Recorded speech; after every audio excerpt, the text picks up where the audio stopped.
Hello everyone.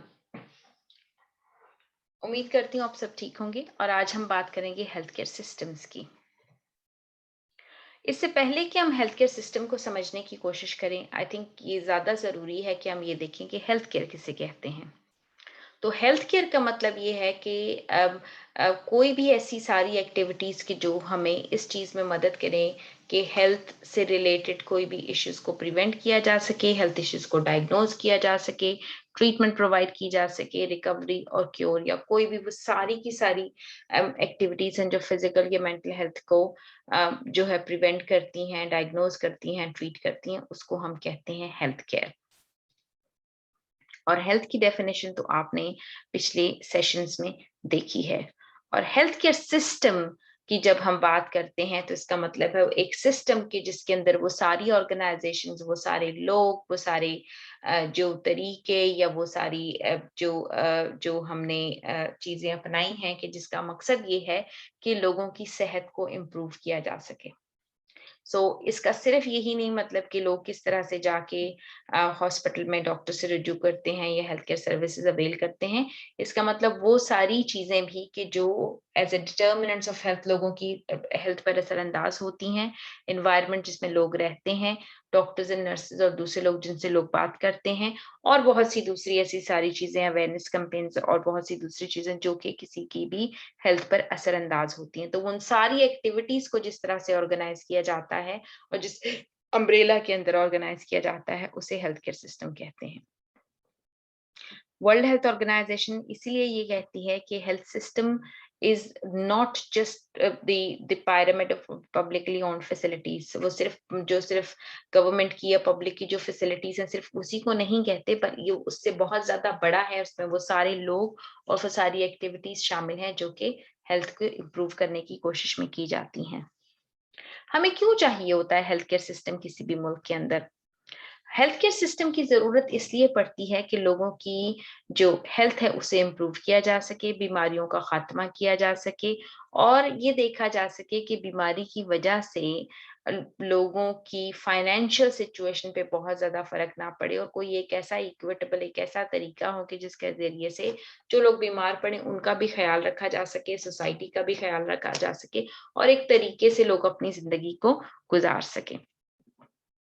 और इसका एक और मकसद ये है कि सोसाइटी के अंदर, मुआशरे के अंदर जिसमें हम रहते हैं, उसमें एक तरह की इक्विटी हो, एक तरीके से कि लोगों को उनकी ज़रूरियात के मुताबिक ट्रीट किया जा सके। ऐसा ना हो कि जो अमीर लोग हैं, उनको हर चीज़ से एक्सेस है हेल्थ केयर फैसिलिटीज़ से और जो गरीब हैं, उनको एक्सेस नहीं है। तो किसी तरीके से ये कोशिश की जाए कि बराबरी की बुनियाद पर इक्विटेबल एक्सेस हो हेल्थ केयर सर्विसेज़ की लोगों के पास। तो इसके लिए हमें एक हेल्थ केयर सिस्टम की ज़रूरत पड़ती है। जब हम बात करते हैं हेल्थ केयर सिस्टम की, तो वर्ल्ड हेल्थ ऑर्गेनाइजेशन ने एक हेल्थ सिस्टम्स फ्रेमवर्क दिया था 2007 में, कि जिसमें उन्होंने 6 बिल्डिंग ब्लॉक्स बताए थे कि जो ये कहते हैं कि जो किसी भी हेल्थ केयर सिस्टम को अफेक्ट करते हैं या उसके कंपोनेंट होते हैं। इसमें इंक्लूड है सर्विस डिलीवरी, वो सारी सर्विसेज जो हम हेल्थ केयर सिस्टम्स के थ्रू डिलीवर करते हैं। और यहाँ पे ये जरूरी हो जाता है कि उन सारी हेल्थ सर्विस डिलीवरी की क्वालिटी अप्रोप्रिएट हो, सही तरीके से प्रोवाइड की जा रही हो लोगों को और उसके मुख्तलिफ कंपोनेंट्स को देखा जा सके। हेल्थ केयर वर्कफोर्स, कौन से लोग काम करते हैं हेल्थ केयर वर्कफोर्स के अंदर, किसकी हमें ज़रूरत है, कितने डॉक्टर्स की, कितनी नर्सेस की, कितने फिजियोथेरेपिस्ट की, कितने अब ऐसे लोगों की कि जो दूसरी जगहों पे काम करते हैं, जो कि हेल्थ केयर वर्कफोर्स के अंदर आते हैं। जैसे मैंने कहा, जो वो सारी की सारी चीज़ें जो हेल्थ केयर वर्कफोर्स के अंदर आती हैं और न सिर्फ ये कि नंबर ऑफ पीपल जो कि हेल्थ केयर वर्कफोर्स के अंदर आते हैं, बल्कि उनको किस तरह से प्रिपेयर किया जाता है, उनकी ट्रेनिंग किस तरह से करवाई जाती है, उनकी ज़रूरियात कैसी हैं, किस तरीके से उनको ज़्यादा से ज़्यादा अच्छे तरीके से पढ़ाया, लिखाया और ट्रेन किया जा सकता है, ताकि वो ज़्यादा से ज़्यादा अच्छी सर्विसेज़ प्रोवाइड करें लोगों को। इन्फॉर्मेशन का मतलब यहाँ पर ये है कि हम किस तरह से इन्फॉर्मेशन इकट्ठी करते हैं, वो सारी चीज़ हमें बीमारी के पैटर्न्स को और हालात और वाक़यात को समझने में मदद देती हैं। तो अगर हम कोविड-19 की एग्ज़ाम्पल ले लें, तो आप ये देख सकते हैं कि किस तरीके से इन्फॉर्मेशन गैदरिंग ने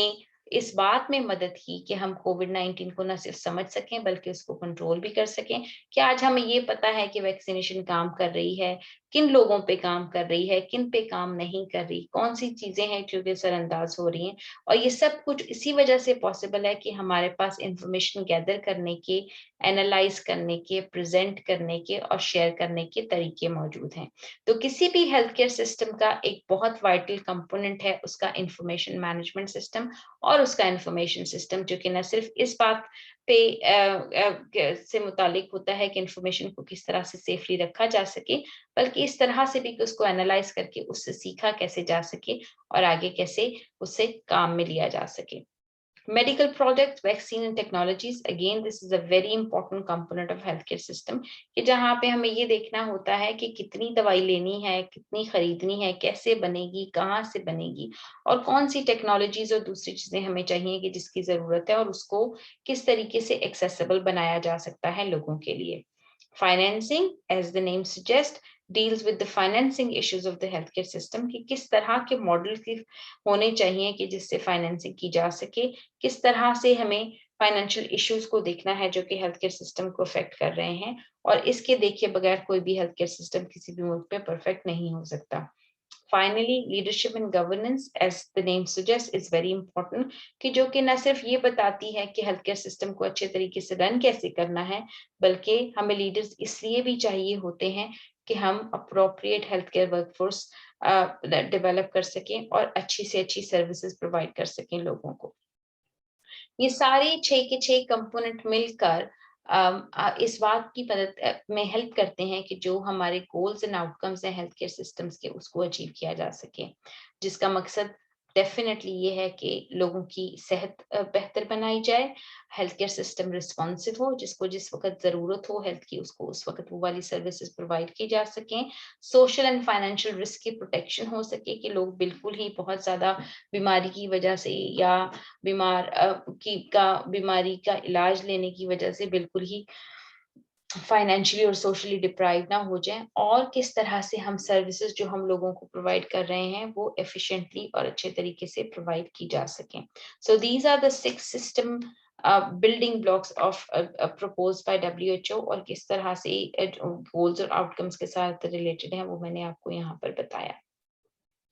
अब जरा ये देखते हैं कि किसी भी हेल्थ केयर सिस्टम को कौन-कौन से चैलेंजेस हो सकते हैं।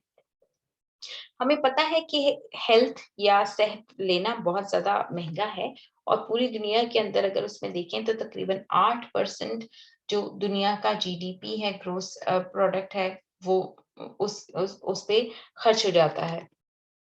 हेल्थ इनइक्वालिटीज एक हकीकत में मौजूद है, ना सिर्फ ये कि मुल्कों के दरमियान बल्कि with in countries, with in cities, with in areas वहां पर भी हेल्थ इनइक्वालिटीज मौजूद हैं कि जो कि फिर हेल्थ केयर सिस्टम को अच्छे तरीके से चलने में रुकावट का बाइस बनती हैं और अच्छे तरीके से चीजें प्रोवाइड करने में हमें देखना पड़ता है कि किसको कौन सी सर्विस